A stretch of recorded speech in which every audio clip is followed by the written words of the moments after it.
महीने पहले कमान संभाली थी छत्तीसगढ़ की, और इस दौरान कम से कम 12 महीने कोविड से लड़ने में निकल गए। इन 27 महीनों में आपका एक्सपीरियंस क्या रहा है in terms of economic development in the state of Chhattisgarh? जहाँ तक कि मैंने जब सत्ता संभाली 17 दिसंबर 2018 और उसके ठीक 4 महीने बाद लोकसभा के चुनाव हुए, फिर हमारे यहाँ स्थानीय चुनाव भी हुए, नगरीय निकाय के, जिला पंचायत के सब चुनाव हुए, और उसके बाद हम दूसरे बजट प्रस्तुत किए वैसे ही कोरोना का। लेकिन हमने जो रोड मैप बनाया उसका प्रभाव पूरे छत्तीसगढ़ में पड़ा, और रोड मैप ये था कि सबसे पहले हमने किसानों के ऋण माफ़ किया। दूसरा हमने किया कि 2500 रुपये क्विंटल में धान खरीदी शुरू किया। बाद में भारत सरकार ने कहा कि आप बोनस दे रहे हैं इसलिए आपके चावल नहीं खरीदे जाएंगे एफसीआई के माध्यम से। फिर हमने नेक्स्ट ईयर फिर 1815 पिछले रुपये के हिसाब से खरीदा, और फिर किसानों से कि आर्थिक स्थिति बनी रहे इसलिए इनपुट सपोर्ट प्राइस हमने दिया 10,000 रुपये प्रति एकड़ का। इससे स्थिति ये बनी कि किसानों के आर्थिक स्थिति में सुधार हुआ। न केवल किसानों का आर्थिक स्थिति बल्कि हमारे यहाँ 44% जंगल है और लगभग 13 लाख परिवार है जो तेंदुपत्ता और लघु वनोपज संग्रहण करते हैं। उसके भी पिछले वर्षों में केवल 7 लघु वनोपज ही खरीदे जाते थे, हमने बढ़ाकर 52 लघु वनोपज को सपोर्ट प्राइस में खरीदी शुरू किया। और तेंदुपत्ता की जहाँ तक की बात है, पिछले वर्षों में जो 2,500 रुपया प्रति मानक बोरा के दर से रहा उसको 4,000 बढ़ाया। तो न केवल हमने किसानों की आर्थिक स्थिति बल्कि जो जंगलों में रहने वाले हमारे आदिवासी भाई हैं उनके आर्थिक स्थिति का भी हमने ध्यान रखा। और मनरेगा भी हमने पिछले साल रिकॉर्ड मतलब 107%, और उसका परिणाम ये हुआ कि मंदी का असर हमारे छत्तीसगढ़ में नहीं हुआ। तो लोगों के अर्थव्यवस्था कैसे सुधरे ये हमारी चिंता रही, क्योंकि छत्तीसगढ़ किसानों का प्रदेश है।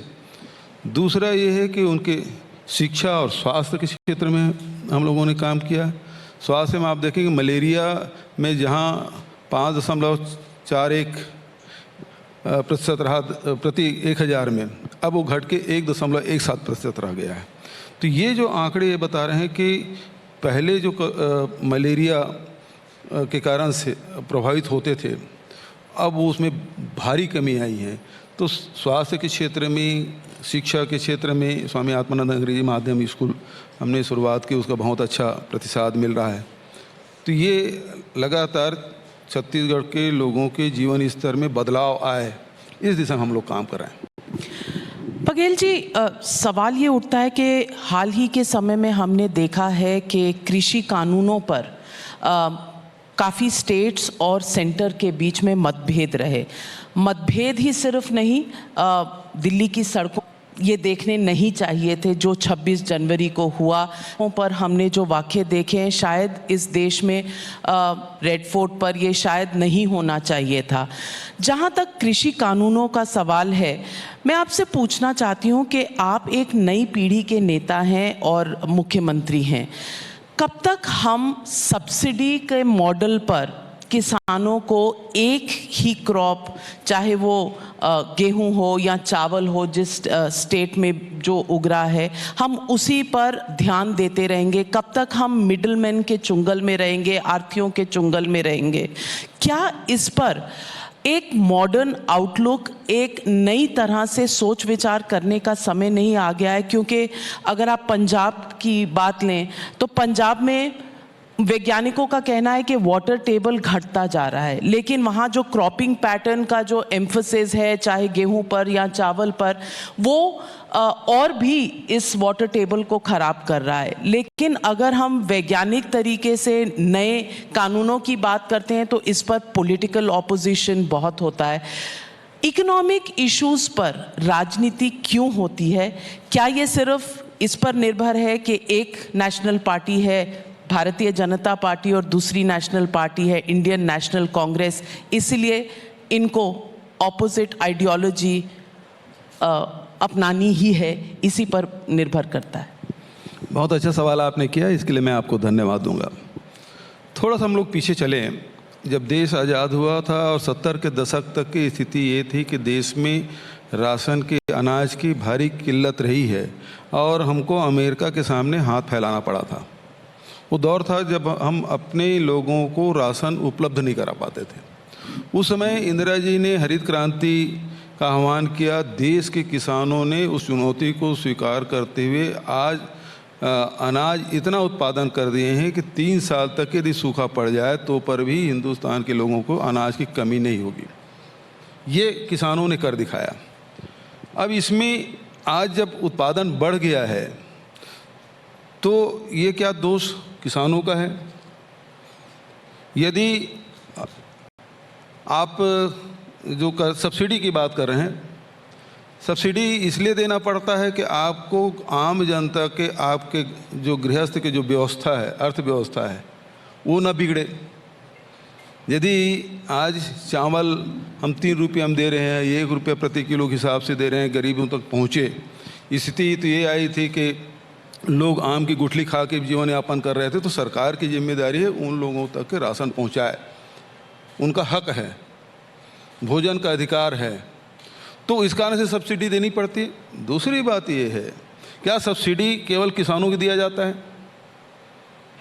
क्या जितने उद्योग एनपीए हुए हैं पिछले सालों में, हजारों नहीं 1.5-2 लाख करोड़ रुपया उद्योगपतियों को का ऋण माफ़ नहीं किया? और किसानों के यदि ऋण माफ़ी की बात आती है, सहयोग की बात आती है, तो सब लोग उठ खड़े होते हैं। दूसरी बात ये, यदि किसान मांग क्या कर रहे हैं? भारत सरकार ने मिनिमम सपोर्ट प्राइस घोषित किया। हमारे अनाज उस सपोर्ट प्राइस में खरीदिए, उसकी व्यवस्था करिए। ये किसान ही एक ऐसा वर्ग है जो अपने उत्पाद का रेट तय नहीं करता।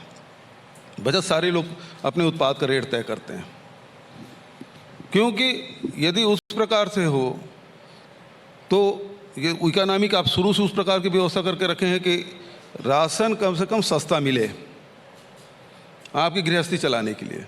तो इसलिए इसको लगातार उसको एक समय था ले भी लेते थे। जब अनाज कम हुआ था तो किसानों के यहाँ से जबरिया उसके खलिहान से, उसके घर से अनाज सरकार निकाल लेती थी। आज जब ज़्यादा हो गया तो आपको अब व्यवस्था ये करना चाहिए कि ये जो अनाज है उसका उपयोग क्या है। केवल भोजन के लिए ही नहीं बल्कि दूसरी चीज़ों में भी इसका उपयोग हो सकता है, चाहे स्टार्च बनाने में, चाहे इथेनॉल बनाने में, चाहे और दूसरी चीज़ें बनाने में। तो उस दिशा में बढ़ाना चाहिए, लेकिन भारत सरकार उसमें भी रोक लगा कर रखी है। हमने पत्र लिखा कि हमको इथेनॉल बनाने की अनुमति दी जाए। हमारे पास सरप्लस पैडी है, और सरप्लस पैडी करें क्या? जैसे इस साल हमने रिकॉर्ड धान खरीदी किया। 21 साल के में 21वां साल है हमारे छत्तीसगढ़ का, और इसमें हमने 92 लाख मीट्रिक टन धान खरीदा। मतलब किसानों के जो हमारे रजिस्टर्ड किसान थे 21,53,000, उसमें से 20,50,000 लोगों का हमने धान खरीदा। मतलब लगभग 95.4% किसानों का हमने धान खरीदा। तो धान, अब भारत सरकार कहती है हम एफसीआई में चावल नहीं लेंगे। हमको कहा दिया गया कि 24 लाख मीट्रिक टन ही चावल हम आपके लेंगे, जबकि पहले सहमति बनी थी 60 लाख मीट्रिक टन का।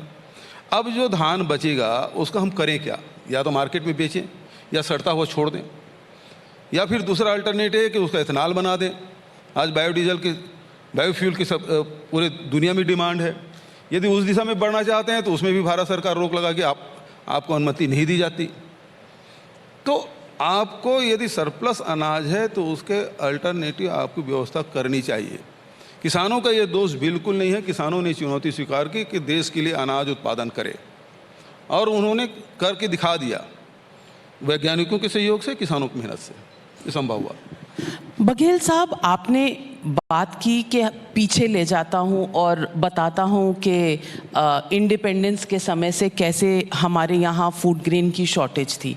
मैं आपसे ये कह रही हूं कि हमने पीछे का दौर देखा है, उससे बहुत कुछ सीखा है और उससे बहुत आगे बढ़े भी हैं, और ये एक्सपीरियंस एक दौर के लिए शायद हमारे लिए बहुत ज़रूरी था। लेकिन अब हमें आगे देखने की ज़रूरत है। आज के दौर में कॉस्ट ऑफ स्टोरेज एक इम्पॉर्टेंट मुद्दा है जिसे हमें देखना पड़ेगा। आपने स्वयं ही कहा कि जो धान है वो सरप्लस है, तो हम धान क्यों उगाएं, कुछ और क्यों ना उगाएं? ये एजुकेशन किसान को देना भी तो किसी सरकार का दायित्व बनता है। ये स्टेट गवर्नमेंट कहे कि मेरा दायित्व है या सेंट्रल गवर्नमेंट कहे कि मेरा दायित्व है, ये राजनीति में बात दब कर रह जाती है। इशू ये है कि ना हम अपने किसान को मॉडर्नाइज कर रहे हैं सोचने के लिए कि आप वीट राइस कल्टीवेशन से निकल कर आगे जाएं। दूसरी बात, ये जो किसान के जो नए लॉज थे, ये जो नए कृषि के लॉज थे, ये उन्हें एक फ्रीडम देता, वो अपने आप एक्सपेरिमेंट करके सीखते। जो मिनिमम सपोर्ट प्राइस है उसकी गारंटी भी सरकार ने कहा कि वो दे रही है। आप कहते हैं कि लिखित में दीजिए, लॉ में इंक्लूड कीजिए, पहले भी कभी लॉ में इंक्लूड नहीं हुआ। स्टोरेज के मामले में हमारे यहाँ गोडाउन्स की कमी है, और गोडाउन्स में आपने देखा होगा, कम से कम मैंने अपने जर्नलिस्टिक जीवन में पंजाब हरियाणा के गोडाउन्स में धान सड़ता हुआ देखा है, उसको चूहों को खाते हुए देखा है, और वो ह्यूमन कंजम्पशन स्टैंडर्ड पर नहीं आते, ये सब हमने देखा हुआ है। लेकिन हम अपनी गलतियों से सीखते क्यों नहीं? मैं आपसे आज एक पॉलिटिशियन के नाते नहीं, एक भारतीय नागरिक के नाते पूछना चाहती हूँ कि क्या इस पर सभी स्टेट्स, सेंटर, सभी पॉलिटिकल पार्टीज को एकजुट होकर सोचने की ज़रूरत नहीं है? डायरेक्ट बेनिफिट ट्रांसफ़र करिए अगर सब्सिडी की ज़रूरत है और कंजम्पशन स्टैंडर्ड्स बचानी है फैमिलीज़ की। हमें मिडलमैन की ज़रूरत क्यों है? पहली बात यह है कि हम किसी कमरे में बैठ के किसी राज्य में क्या उत्पादन होगा ये तय नहीं कर सकते। दूसरी बात यह है कि चाहे छत्तीसगढ़ हो, चाहे उड़ीसा हो, बंगाल हो, आसाम हो, इन राज्यों में जहाँ हैवी रेनफॉल होता है, आप बरसात में धान के अलावा क्या ले सकते हैं? महाराष्ट्र है या कर्नाटक है जहाँ पानी कम गिरता है, या राजस्थान में जहाँ पानी कम गिर रहा हो, वहाँ आप यदि दूसरे फसल के बारे में सोचेंगे तो संभव है। लेकिन आप उड़ीसा छत्तीसगढ़ में नहीं सोचते। छत्तीसगढ़ में दोनों मानसून आते हैं। आपके मुंबई की भी मानसून हमारे छत्तीसगढ़ में आता है, उड़ीसा के बंगाल की खाड़ी से जो थोड़ा सा भी हलचल हो तो छत्तीसगढ़ में पानी गिर जाता था। हम बरसात में दूसरा फसल ले ही नहीं सकते।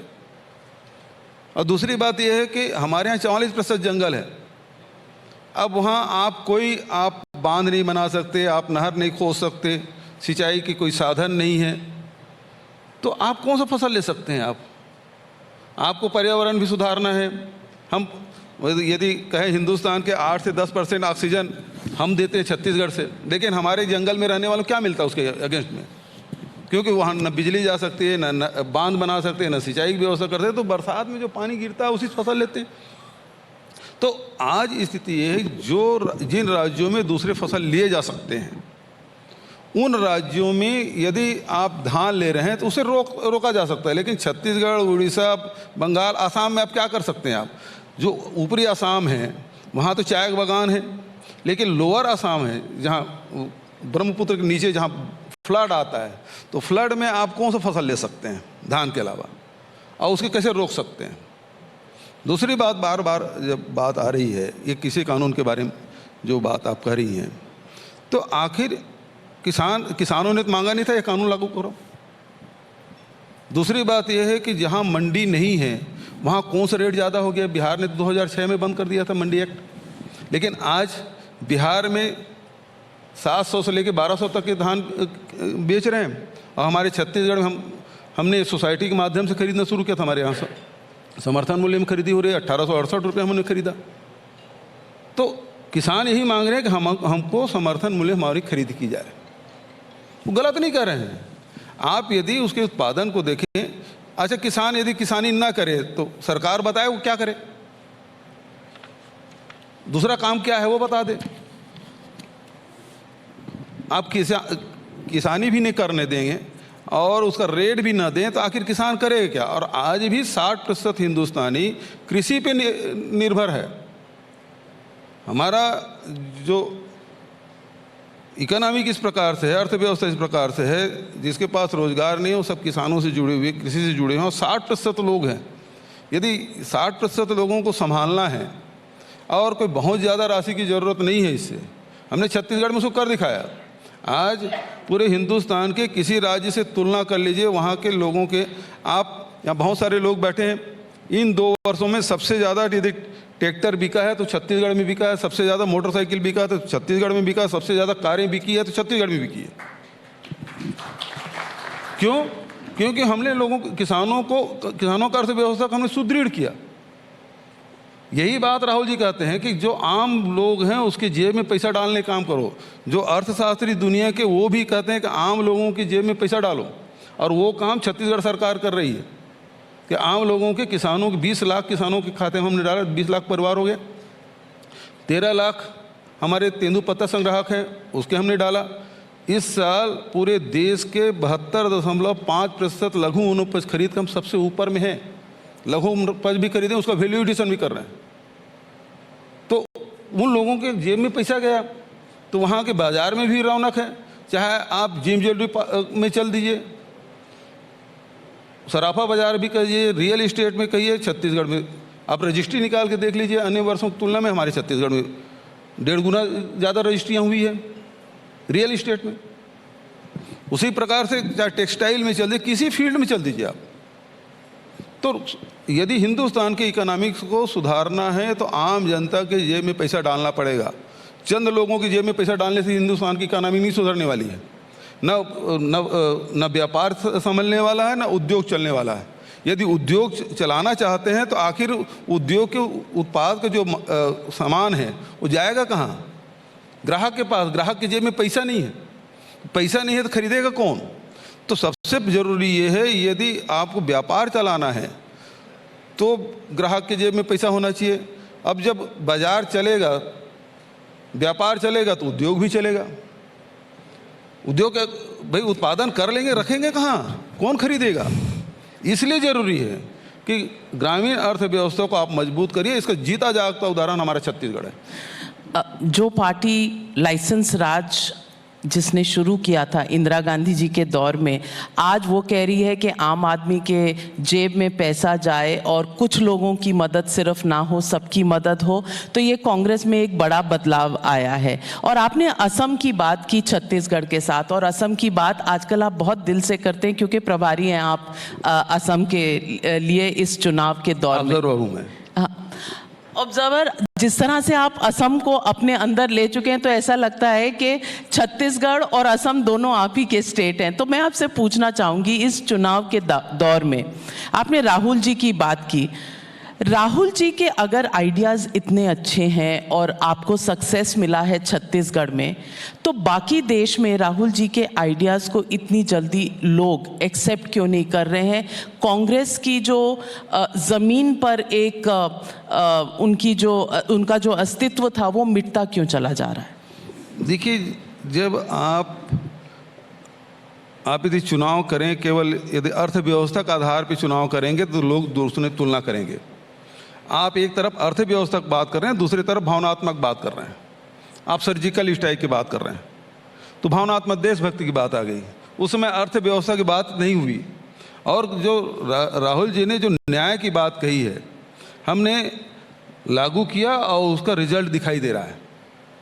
तो ये देर सबेर पूरे देश के लोगों को उस दिशा में चलना पड़ेगा। आखिर महात्मा गांधी के भी जो ग्राम स्वराज्य है क्या, स्वावलंबन क्या है, कि हम इसी दिशा में बढ़ें। जब तक कि हम स्वावलंबी नहीं बनेंगे, आर्थिक रूप से मजबूत नहीं बनेंगे, देश का अर्थव्यवस्था सुधरना नहीं है।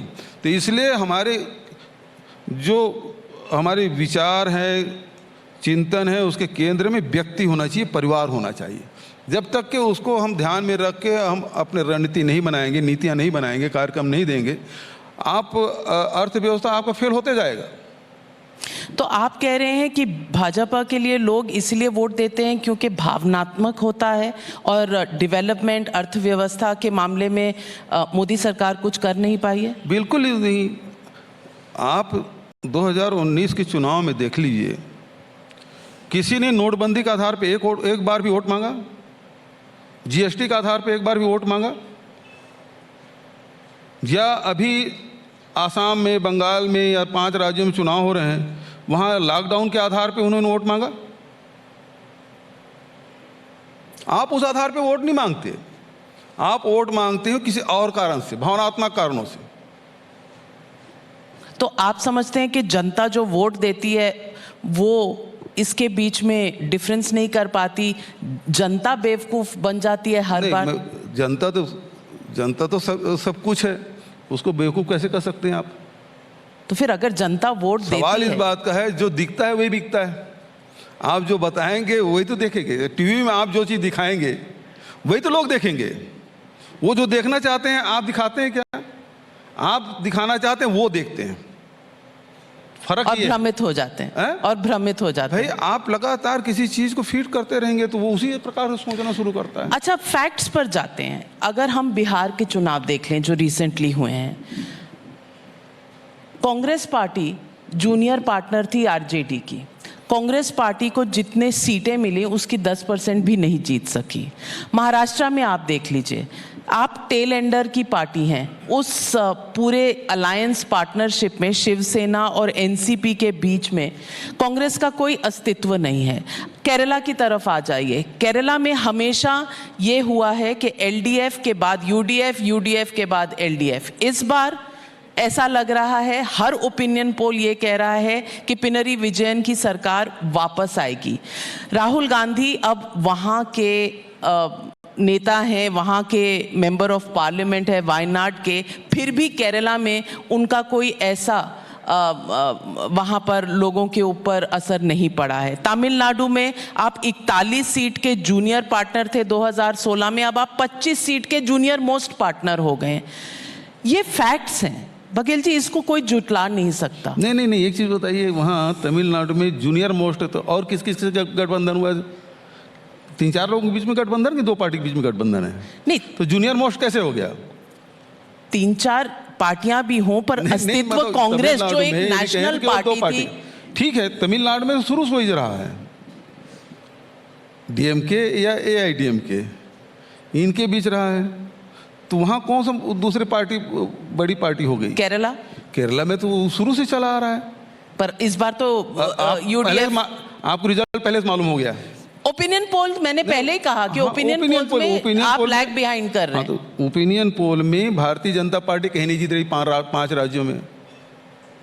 ना आसाम में जीत रही है, ना बंगाल में जीत रही है, ना साउथ में करे 2-2 बार। बंगाल में भी आप कांग्रेस का हाल देख लीजिए, आपको आईएसएफ का सपोर्ट लेना पड़ता है। केरला में आप लेफ्ट के खिलाफ लड़ते हैं, बंगाल में लेफ्ट की लाठी लेकर चलते हैं। आइडियोलॉजी कहाँ गई कांग्रेस पार्टी की? कांग्रेस की आइडियोलॉजी कहीं नहीं गई है। उतार चढ़ाव आते रहते हैं और उतार चढ़ाव आएंगे। आज यदि भारतीय जनता पार्टी को सबसे बड़ी पार्टी आप मानते हैं तो पर भी आप पंजाब में किसका सपोर्ट लेते हैं, हरियाणा में किसका सपोर्ट लिए, दिल्ली में आपकी क्या स्थिति है, आप बिहार जैसे बड़े राज्य में भी आप नीतीश कुमार के सहारे आप चल रहे हैं। तो आज ये कहना कि केवल एक पार्टी सभी राज्यों में है, ये कहना गलत बात है। क्षेत्रीय दल का भी अस्तित्व है और क्षेत्रीय दलों के साथ जो बदली हुई जो राजनीति देवगौड़ा जी वगैरह के समय जो चला, गठबंधन के बीपी सिंह और के समय जो गठबंधन को जो दौर चला है वो अभी भी चल रहा है। और कौन सा ऐसी पार्टी है जो किसी समझौता नहीं करते और लड़ती है? कांग्रेस की आप क्षेत्रीय पार्टी है? कांग्रेस क्षेत्रीय पार्टी नहीं, भारतीय जनता पार्टी क्षेत्रीय पार्टी नहीं है, ये राष्ट्रीय पार्टी है। लेकिन क्षेत्रीय पार्टियों का भी वजूद अब बहुत सारे राज्यों में हो गया है। दिल्ली राजधानी में भी आप देखिए क्षेत्रीय पार्टी है। आपकी जो कमिटी है छत्तीसगढ़ की कांग्रेस की, उन्होंने एक पास किया है रेजोल्यूशन के राहुल गांधी को वापस अध्यक्ष बनना चाहिए कांग्रेस का। मैं आपसे पूछ रही हूँ कि अगर राहुल गांधी जी को इतने अवसर दिए गए हैं और पार्टी में या उनकी इच्छा में कोई फर्क नहीं हुआ, वो हमेशा ऐसा लगता है कि भागना चाहते हैं अध्यक्षता की पोजीशन से, तो क्या किसी और को ये कार्यभार संभालने की अनुमति नहीं है? G23 भी कह रही है आपकी अपनी पार्टी में ही कि भाई आप लाइए एक ऐसा परफॉर्मर जो पार्टी का अस्तित्व वापस खड़ा कर सके। क्या उनकी ये मांग जो है नाजायज़ है? क्यों घूम फिर कर पूरे कांग्रेस पार्टी के इतने टैलेंट पूल में आप जैसे नेता हैं जहां पर, वहां घूम फिर कर एक ही नाम बार बार आता है, वो है राहुल गांधी। डेमोक्रेसी में और कोई किसी को चांस देने का आपके पास इजाज़त ही नहीं है? पहली बात तो ये है कि राहुल गांधी जी के अध्यक्षता में एक बार चुनाव लड़े और चुनाव लड़ने के बाद हम बुरी तरह से पराजित हुए। पराजित होने की सारी जिम्मेदारी लोग दूसरों पे थोपते हैं। राहुल गांधी जी ने इसे स्वीकार किया और इस्तीफा दिया। उन्होंने कहा आप जिसको चाहें आप चुन लें। ये तो कांग्रेस पार्टी पर आए, राहुल गांधी पे तो नहीं। राहुल गांधी ने कहा आप तो अध्यक्ष जिसको बनाना बना लीजिए, गांधी परिवार से बाहर बना लीजिए। लेकिन हुआ क्या, CWC ने और सारे राज्यों ने कहा नहीं आप बने। और दूसरी बात यह है, यदि राहुल गांधी जी को अध्यक्ष बनाने का हम मांग करते हैं, उसके पीछे ठोस कारण है। आज पूरे देश में सत्ता के खिलाफ कौन बुलंद आवाज में अपनी बात करता है? भूपेश बघेल, अमरिंदर सिंह, अशोक गहलोत, कई नेता हैं जो आवाज राष्ट्रीय स्तर पर बात नहीं करता। क्यों नहीं क्यों नहीं करते? मतलब कर सकते हैं, अगर सुनिए भाई, कैनवस जितना बड़ा करना चाहे आप कर सकते हैं। मैडम एक चीज सुन लीजिए, हर व्यक्ति की अपनी स्वीकारता है और स्वीकारता कांग्रेस में केवल राहुल गांधी की है, चाहे नॉर्थ से लेके साउथ तक, ईस्ट से वेस्ट तक। मेरी स्वीकारता छत्तीसगढ़ के बाहर नहीं है। दूसरे नेता सीनियर लीडर हैं, उसकी स्वीकारता हो सकता है कुछ ज़्यादा हो, लेकिन राहुल गांधी की जो स्वीकारता है पूरे कांग्रेस में, पूरे देश भर में है। और इसलिए ये बात हो रही है। और फाइटर है, ठीक है, हारना जीतना अपने फाइटर है। तो बंगाल में कल से चुनाव शुरू हो रहा है, राहुल गांधी जी का प्लेन अभी वहां लैंड ही नहीं किया एक बार भी कैंपेन करने के लिए। कहने से लैंड नहीं करेंगे ना, अपने रणनीति के हिसाब से करेंगे। नहीं तो उनकी रणनीति बंगाल के लिए कुछ है भी या नहीं? होगी वो उनसे पूछा जाए। मैं सवाल जो उठा, नहीं आप मुझसे पूछ रही हैं उसकी रणनीति क्या है, वो मैं कैसे बता सकता हूँ? मैं आपसे सवाल पूछ रही हूँ कि आपकी पार्टी सीरियस चुनाव लड़ने में, जीते या हारी ये तो में 2 तारीख को पता चलेगा, लेकिन लोगों के अपेक्षा ये रहती है कि कम से कम लड़े, जी भर कर लड़े, कम से कम एक ऑपोजिशन दें, क्योंकि ऑपोजिशन का एक बहुत दुरुस्त रोल रहा है इस देश में और आगे भी रहना चाहिए। To give up without a fight is something people are asking. हम पूरी ताकत के साथ लड़ रहे हैं। जो लोग कहते थे असम में तो कुछ भी नहीं है, आज स्थिति है कि हम सरकार बनाने जा रहे हैं और भारतीय जनता पार्टी से छीनेंगे उस स्टेट को। तो आप कहते हैं सीरियसनेस कैसे नहीं है? दूसरी बात यह है कि सत्ताधारी पार्टी है, 5 साल से पूरे बंगाल में मेहनत कर रहे हैं, उसके बाद भी बंगाल आप जीतने नहीं जा रहे हो। पूरा मंत्रिमंडल वहाँ लगा हुआ है, केंद्रीय मंत्रिमंडल, लेकिन आप जीतने नहीं जा रहे हो। केरल में आपकी वजूद नहीं है, आप तमिलनाडु हारने वाले हैं। अब हो सकता है थोड़ा बहुत सीट जो केंद्र शासित राज्य है वहाँ थोड़ा, पुडुचेरी जहाँ से कांग्रेस की सरकार, पुडुचेरी में कुछ मिल जाए तो बात अलग है। बचत तो मुझे 4 राज्यों में कहीं दिखाई नहीं देता। इतनी बड़ी दुनिया की सबसे लेकिन लड़ तो रही है बीजेपी जी, लड़ तो रही है, आत्मविश्वास से लड़ रही है। अच्छा, कौन लोग नहीं लड़ रहे हैं भाई? सवाल इस बात का है कि जनता किसको स्वीकार करती, किसे नहीं स्वीकार करती। प्रजातंत्र है, हम अपनी बात कहते हैं, कभी हमारी बात स्वीकार की जाती है, कभी नहीं स्वीकार की जाती। इसमें न निराश होने की बात है, न दुखी होने की बात है। प्रजातंत्र में तो जनता मतदाता है, वो दाता है जिसको दे अपना वोट। भूपेश बघेल जी, राजनीति पर चर्चा कर अच्छा लगा, लेकिन आज ये इकोनॉमिक कॉन्क्लेव है, तो इस पर जाते जाते आपसे एक सवाल ये पूछूंगी कि हम चर्चा कर रहे हैं कि अगले दशक में हम किन राज्यों को देख रहे हैं जो अपना एक स्थान बनाएंगी देश की इकोनॉमी में? आपने इकोनॉमी पर चर्चा की, मैं आपसे पूछना चाहती हूं कि अगले दशक में रिफॉर्म, परफॉर्म, ट्रांसफॉर्म जो हमारा एक स्लोगन है, इस स्लोगन को आप असलियत में कैसे बदलेंगे? देखिए, वो राज्य जो ग्रामीण अर्थव्यवस्था को मजबूत करे, रूरल इंडस्ट्री पार्क लगाए, वैल्यू एडिशन करे, चाहे माइनर फॉरेस्ट प्रोड्यूस की बात हो, चाहे औषधि में बात हो, चाहे वो ग्रेन्स में भी हो, यदि उसका आप उस दिशा में आप काम करेंगे तो लोगों का आय भी बढ़ेगी और नए उद्योग भी लगेंगे और उद्योग के साथ साथ लोगों को रोज़गार भी मिलेगा और देश की भी इकोनॉमी में सुधार होगा।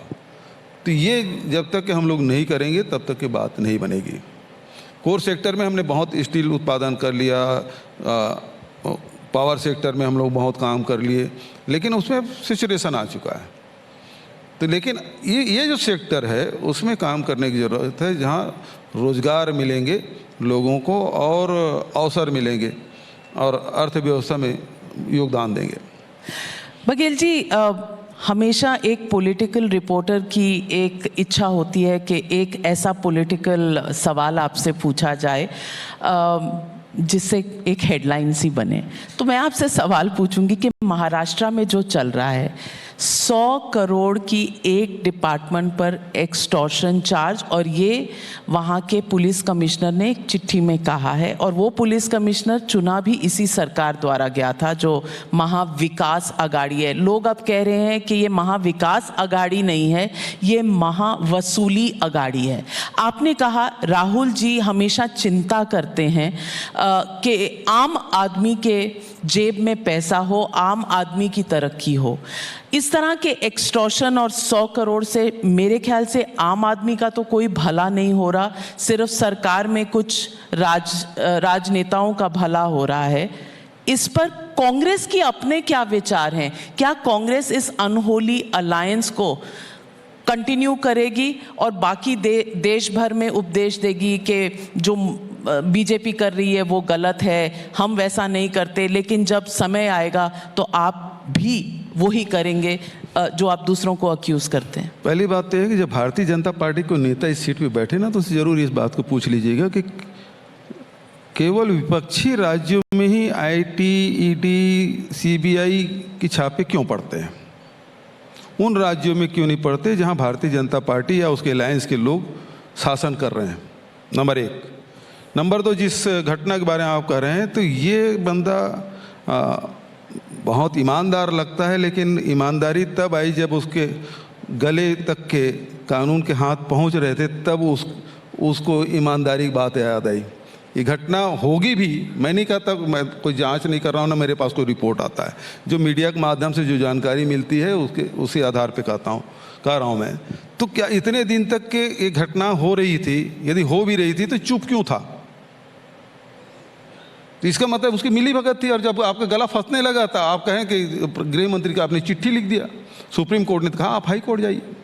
जब तक कि ये मामले के तक के सब बातें नहीं आएगी तब तक के किसी मामले में कहना उचित नहीं होगा। जांच रिपोर्ट एनआईए जांच कर रही है, जांच रिपोर्ट आने दीजिए। अब इस मामले में जो 100 करोड़ वाले मामले है, अभी तो सुप्रीम कोर्ट ने रिजेक्ट किया है, हाई कोर्ट गए नहीं है, वो अब न्यायालय क्या आदेश देते हैं नहीं देते उसके बारे में मैं, लेकिन कार्यवाही उन अफसरों पर जरूर शुरू हो गई है जिन्होंने तथ्य सामने रखे। भूपेश बघेल जी, आप एक ग्रासरूट के नेता हैं, और ग्रासरूट में आप जानते हैं कि पब्लिक परसेप्शन जो होती है वो बहुत ज़रूरी होती है, क्योंकि आपको दिल जीतना होता है पब्लिक का। और पब्लिक इस वक्त ये कह रही है कि आज आपने कह दिया कि परमवीर सिंह जी तो इतने कहाँ से सच्चे हो गए, चुना तो मैंने कहा वो तो बहुत ईमानदार हैं। नहीं, तो चुना तो आप ही की सरकार ने था, तब वो सही थे, लेकिन अब लांछन लगाएंगे तो वो सही नहीं है। किसी को नहीं है अधिकारी चुनने का अधिकार नहीं। हम तो 5 साल वाले हैं, वो 35 साल वाले हैं। एक बार उनकी नियुक्ति, एक बार आईएएस बन गए, आईपीएस बन गए, तो जिंदगी में 60 साल की उम्र होते तक, रिटायरमेंट तक के वो रहेंगे। हम लोग आते जाते रहते हैं, तो अधिकारी चुनने का अधिकार हमको नहीं है। जो है उसी में से काम लेना पड़ता है, चाहे सरकार चाहे कोई भी हो। लेकिन ये 100 करोड़ का जो एक्सटॉर्शन है, इस पर मुख्यमंत्री कोई एक्शन ले नहीं रहे, होम मिनिस्टर अपने स्थान पर अटल हैं। होम मिनिस्टर के रहते हुए क्या इसकी कोई भी तहकीकात हो सकती है? भाई जांच ही संस्थित नहीं हुई है, कोर्ट में गए हैं, कोर्ट को जो डायरेक्शन देंगे उसको तो मानना ही पड़ेगा। तो तब तक एविडेंस होम मिनिस्टर अपनी जगह रहकर डिस्ट्रॉय करना चाहे तो कर सकते हैं, समय है उनके पास। एनआईए है, सारे फोर्सेस आपके पास हैं, आप कर लीजिए, कहाँ रोक रहे हैं। लेकिन मेरा सवाल ये है कि उन्हीं राज्यों में क्यों होता है सब चीज़ें जहाँ विपक्ष की सरकारें हैं।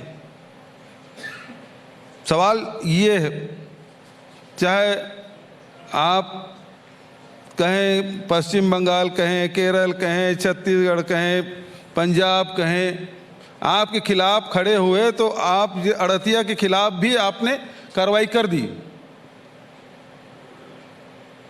क्योंकि आंदोलन अड़तियों का है।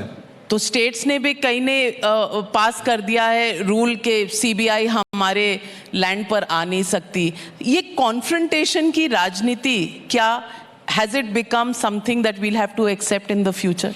देखिए, जब दुरुपयोग होना शुरू हो तो ये करना ही पड़ेगा। और जहाँ तक छत्तीसगढ़ की बात है, ये हमारी सरकार ने, पिछली सरकार ने किया था रोकने का काम। मेरी सरकार आने के बाद तो मैं केवल ये है कि भारत सरकार के गजट नोटिफिकेशन नहीं हुआ है, राज्य में 2012 हो गया था, तो वो नोटिफाइड कर दीजिए, बस इतना मैंने किया था। नंबर 2, आखिर एनआईए का उपयोग, हालांकि ये बात सही है कि यूपीए सरकार में ही वो एक्ट बना, लेकिन किस प्रकार से उपयोग हो रहा है वो पूरा देश देख रहा है। जैसे छत्तीसगढ़ में जीरम घाटी की घटना घटी, जीरम में हमारे 29 नेता और जवान शहीद हुए थे। हमारे छत्तीसगढ़ के कांग्रेस के प्रथम पंक्ति के नेता शहीद हुए थे। एनआईए ने जांच रिपोर्ट दी, फाइनल रिपोर्ट सबमिट कर दी, कुछ नहीं आया। एक साधारण इंस्पेक्टर भी जांच करता, ज़्यादा बेहतर जांच करता। लेकिन अब हम उसे कहते हैं कि हमको वापस दे दीजिए जांच, हम खुद जांच करना चाहते हैं, भारत सरकार नहीं दे रही है। तो ये इस प्रकार की बातें हैं जो दुरुपयोग हो रहा है सेंट्रल से इन एजेंसियों का, वो बेहद दुखदाई भी है। Well, politics over economics or economics over politics, what do people want in states? Whichever way you look at it, Chhattisgarh is the state to watch out for in the next decade, and Bhupesh Baghel is the Chief Minister to watch out for in the next decade or more. Thank you very much for joining me on the India Economic Conclave, Mr. Bhupesh Baghel. Thank you. Thank you so much, sir.